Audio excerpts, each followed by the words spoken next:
FBI officers ये देखकर परेशान थे कि जिस जेल में किसी कैदी को खुला भी छोड़ दिया जाए वो फिर भी भाग नहीं सकता, वहां अथॉरिटीज की नाक के नीचे से 3 प्रिजनर्स आखिर कैसे भाग निकले। सबसे हैरानी की बात तो ये थी कि अगले 10 घंटों तक जेल अथॉरिटीज को कैसे उनके भागने की जर्रा बराबर भी भनक ना पड़ सकी। ना सिर्फ एफबीआई बल्कि यूएस की 3 टॉप लेवल एजेंसीज भी इस केस को सुलझाने में एड़ी चोटी के जोर लगा चुकी थी। हम बात कर रहे हैं एक ऐसे जेल ब्रेक की जो पिछले 60 सालों से सिर्फ उलझा हुआ ही नहीं बल्कि दुनिया के लिए अब एक मिस्ट्री भी बन चुका है। जेम टीवी की वीडियोस में एक बार फिर से खुशामदीद। नाजरीन, पैसिफिक ओशन में मौजूद ये छोटा आइलैंड है तो सिर्फ 22 एकड़ पर फैला हुआ, लेकिन यहाँ दुनिया के खतरनाक मुजरिमों को रखा जाता था। अल्कट्राज के नाम से फेमस ये आइलैंड समंदर में ही एक बहुत बड़े पत्थर पर बना हुआ है। इसी वजह से इसको दी रॉक भी कहा जाता है। एक तो ये आइलैंड दूर दूर तक ओशन से घिरा हुआ है, दूसरा एक्स्ट्रा प्रोटेक्शन के लिए इसके गिर्द 15 फुट ऊंची फेंस भी खड़ी की गई है। जेल सार्जेंट्स की 24/7 मॉनिटरिंग के साथ साथ, क्योंकि ये पैसिफिक ओशन की ओपनिंग में मौजूद है, तेज हवाएं और ऊंची लहरें इस आइलैंड को हमेशा घेरे रखती हैं। इन सब कंडीशंस को देखते हुए 1934 में इसको फेडरल प्रिजन डिक्लेयर कर दिया गया, जहां हद से ज्यादा सिक्योरिटी दी जाती थी। इन शॉर्ट, यहाँ अगर कोई एक बार आ गया तो खुद से निकलना किसी भी सूरत मुमकिन नहीं था। इस जेल को इनएस्केपेबल का दर्जा हासिल था, लेकिन 12 जुलाई 1962 को एल्कट्राज का सारा भरम तब टूटा जब 3 प्रिजनर्स यहाँ की सिक्योरिटी को बड़ी महारत से धोखा देकर फरार हो गए। इस कहानी के मेन किरदार ये 4 लोग हैं, जिनमें जॉन विलियम एंगलिन और क्लियरेंस एंगलिन आपस में भाई हैं। इनको एक बैंक रॉबरी के केस में यहाँ रखा गया था। उसके बाद ये है फ्रैंक मॉरिस, जो 13 सालों की एज से ही ऑन एंड ऑफ जेल की शक्ल देखता रहा है। इसको भी अल्कट्राज में बैंक रॉबरी की वजह से रखा गया था। आखिर में ये है एलन वेस्ट, जो पहले भी कई बार दूसरे जेलों से भागने की कोशिश कर चुका है। इसी वजह से इसको मैक्सिमम सिक्योरिटी के लिए अल्कट्राज में रखा गया।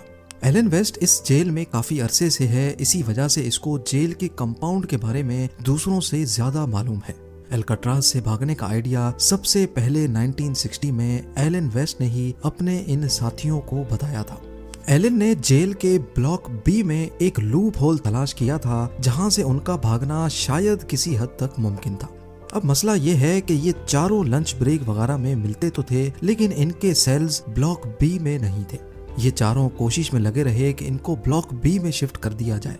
खुशकिस्मती थी इनकी कि जेलर ने इनको ब्लॉक बी में शिफ्ट कर दिया, और वो भी एक दूसरे के बराबर में। इनका पहला टारगेट तो पूरा हो चुका था। चारों प्रिजनर्स एक साथ ब्लॉक बी में शिफ्ट हो चुके थे। अगले 2 सालों तक ये अपने अपने सेल्स के अंदर ही क्या खिचड़ी पकाते रहे, इसकी किसी को कानो कान खबर ना पड़ी। 12 जुलाई 1962 को रूटीन के मुताबिक सुबह के 7 बजे जेल स्टाफ तमाम प्रिजनर्स को उठाने के लिए निकले। असेंबली में काउंटिंग की गई तो इनमें 3 प्रिजनर्स मिसिंग थे। जब स्टाफ ने तमाम सेल्स को दोबारा से चेक किया तो ब्लॉक बी में एंगलिन ब्रदर समेत फ्रैंक मॉरिस को अपने ही बेड पर सोया हुआ पाया। उनको ये बात बिल्कुल भी नॉर्मल नहीं लगी और उन्होंने सेल के अंदर जाकर उनको उठाने की कोशिश की। इसी दौरान वो क्या देखते हैं कि तीनों सेल्स के बेड पे सिर्फ डमी हेड्स पड़े हुए थे। जी हाँ, वो तीनों भाग चुके थे और उन्होंने सोप, प्लास्टर और कंक्रीट के मिक्सचर से बना ये डमी हेड रख दिया था। इनमें से एक हाथ लगने की वजह से जमीन पर गिरकर टूट भी गया, जिसको इस फोटो में भी देखा जा सकता है। ये मंजर देखकर पूरे जेल स्टाफ के होश खता हो चुके थे। उन्होंने ये समझकर कि प्रिजनर्स आइलैंड से बाहर तो जा नहीं सकते, पूरे आइलैंड की छानबीन शुरू कर दी, लेकिन कहीं भी उनका नामो निशान ना मिल सका। सबको एक ही चीज सताए जा रही थी कि इतनी हाई सिक्योरिटी में एक भी नहीं 3 प्रिजनर्स भागे तो भागे कैसे। याद रहे कि इन भागने वालों में एलन वेस्ट नहीं था, जिसका असल में ये सारा प्लान था। इन्वेस्टिगेशन टीम बुलवाई गई और एफबीआई को भी रिपोर्ट किया गया। ये देखा गया कि तीनों अपने सेल की दीवार में लगे छोटे वेंट को तोड़कर बाहर निकले हैं। हैरानगी तो तब हुई जब दीवार की परली साइड पर 3 नहीं बल्कि 4 सेल्स के वेंट डैमेज थे। जी हाँ, ये चौथा वेंट एलन वेस्ट के सेल का था, जो किसी वजह से अपने वेंट से बाहर निकलने में नाकाम रहा था। एलन वेस्ट को अब अच्छी तरह मालूम पड़ चुका था कि उसके बचने का कोई चांस नहीं है। लिहाजा उसने इसी बात में अपनी भलाई मानी कि इन्वेस्टिगेटर्स को सारा प्लान बता देना चाहिए। यहीं एलन ने एतराफ किया था कि सारा प्लान असल में उसी का था। उन्होंने ये डमी हेड्स बनाए थे और इसमें लगे बाल उन्होंने जेल के अंदर हेयर कट के दौरान ही चुराए थे। चारों सेल्स की बैक वॉल पे एक छोटा वेंट था जिसकी साइज 5 बाय 9.5 इंच थी। एलन को इन सेल्स का लूप होल मालूम था क्योंकि वो जेल की मेंटेनेंस में भी काम कर चुका था। उसको मालूम था कि इसकी दीवारें सिर्फ 6 इंच मोटी हैं और वेंट के सुराख को आसानी से बड़ा किया जा सकता है। 6 महीनों से चारों प्रिजनर्स मौका ढूंढकर इस वेंट के गिर्द सुराख करते थे। वो किचन से चुराए हुए चमचों की मदद से ये काम करते थे, जबकि आखिर में इन्होंने जेल के वैक्यूम क्लीनर की मोटर से एक ड्रिल मशीन भी बनाई थी। वो इस खुदाई को सीक्रेट रखने के लिए इसके आगे अपने म्यूजिकल इंस्ट्रूमेंट या फिर कोई सामान रख देते थे। ये सारा काम खास तौर पर म्यूजिकल आवर के दौरान किया जाता था, जब जेल ब्लॉक में काफी शोर शराबा होता है। वेंट एक कॉरिडोर में निकलता था जहां कोई सिक्योरिटी नहीं थी। यहाँ से एक ड्रेन पाइप सीधा ब्लॉक की छत पर जाता है जहां वो अक्सर मेंटेनेंस के लिए काम करते थे। एल्काट्राज में प्रिजनर्स को बिजी रखने के लिए उनसे मेंटेनेंस का काम करवाया जाता था। ये चारों प्रिजनर्स भी मेंटेनेंस करने छत पे जाया करते थे और इस बहाने वो अपने भागने के प्लान के लिए हर छोटी से छोटी चीज का जायजा भी लेते थे। छत से वो एक और पाइप को यूज करके नीचे उतरे और फिर आइलैंड की 15 फुट बड़ी फेंस को टॉप कर भाग निकले। उन्होंने अपनी सारी तैयारी पूरी कर रखी थी। रबर रेन कोट्स को जोड़कर अपने लिए एक इन्फ्लेटेबल राफ्ट भी पहले से ही बना रखी थी। ये रेन कोट्स जेल एडमिनिस्ट्रेशन की तरफ से ही दिए जाते थे, जो वो बहाने बहाने से इकट्ठे करते जा रहे थे। इसके अलावा रेन कोट से ही उन्होंने अपने लिए लाइफ जैकेट की तरह कोई चीज भी बनाई थी, जो कि राफ्ट के काम ना करने पर उनको पानी में डूबने से बचाएगी। पर एफबीआई के लिए असल सवाल अभी तक यही था कि भागने वाले प्रिजनर्स अब कहाँ हैं।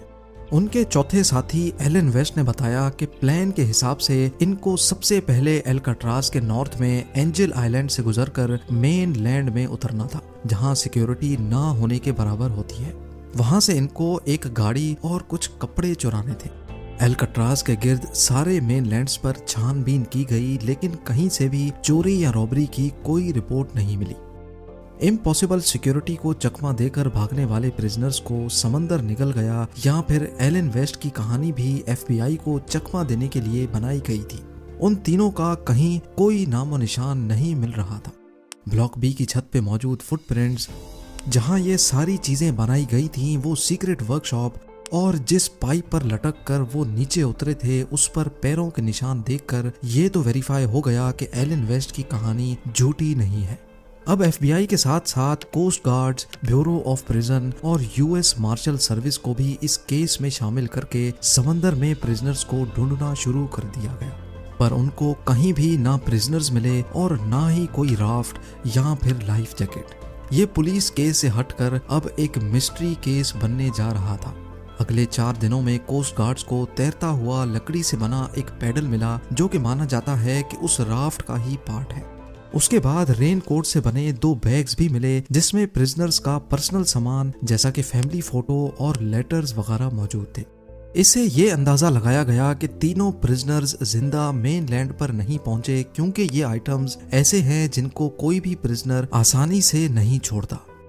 कोई भी डेड बॉडी 2 दिनों के बाद पानी के सरफेस पे फ्लोट करने लगती है, लेकिन अगले कई महीनों तक इन्वेस्टिगेशन टीम को ना कोई बॉडी मिली, ना कोई बॉडी पार्ट।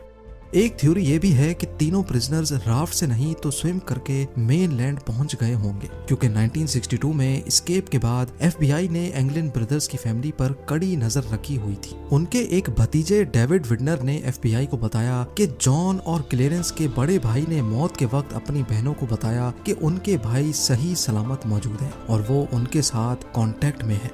कई फैमिली मेंबर्स ने एफबीआई को यह भी बताया कि फैमिली में छोटे बड़े दिन पर 2 खवातीन अजीब से मेकअप में देखी गई हैं, जो शायद जॉन और क्लेरेंस ही भेस बदल कर आते हैं, लेकिन इसके बाद वो दोनों खवातीन कभी नजर नहीं आई। इसके अलावा एस्केप के 15 सालों के बाद एंगलिन ब्रदर्स के कजन ने ब्राजील में दोनों भाइयों को एक क्लब में देखा और उनकी फोटो भी कैप्चर कर ली। उनकी फैमिली का भी यही मानना है कि ये एंगलिन ब्रदर्स ही हैं, लेकिन यूएस मार्शल सर्विस के इन्वेस्टिगेटर्स का मानना है कि इस फोटो में जो शख्स दिख रहे हैं इनकी एज एंगलिन ब्रदर्स से मैच नहीं होती। ये आखिरी बार था जब एंगलिन ब्रदर्स के जिंदा होने की कोई खबर मिली थी। इसके बाद आज तक इनका कोई अता पता ना चल सका। एस्केप के अगले ही साल एल्काट्राज को बंद कर दिया गया। 1979 में हिम्मत हार कर FBI ने भी ऑफिशियली इस केस से हाथ उठा लिए। अब सिर्फ यूएस मार्शल सर्विस है जहां ये केस अभी तक खुला हुआ है, और ये तब तक खुला रहेगा जब तक या तो प्रिजनर्स पकड़े नहीं जाते, उनकी डेड बॉडी नहीं मिलती, या फिर उनकी एज 99 नहीं हो जाती। एल्काट्राज आइलैंड को आज एक नेशनल पार्क में बदल दिया गया है, जहां टूरिस्ट ब्लॉक बी की उन्हीं सलाखों को देख सकते हैं जहां 60 साल पहले एंगलिन ब्रदर्स, फ्रैंक मॉरिस और उनके साथी एलन वेस्ट कैद हुआ करते थे। उम्मीद है जेम टीवी की ये वीडियो भी आप लोग भरपूर लाइक और शेयर करेंगे। आप लोगों के प्यार भरे कमेंट्स का बेहद शुक्रिया। मिलते हैं अगली शानदार वीडियो में।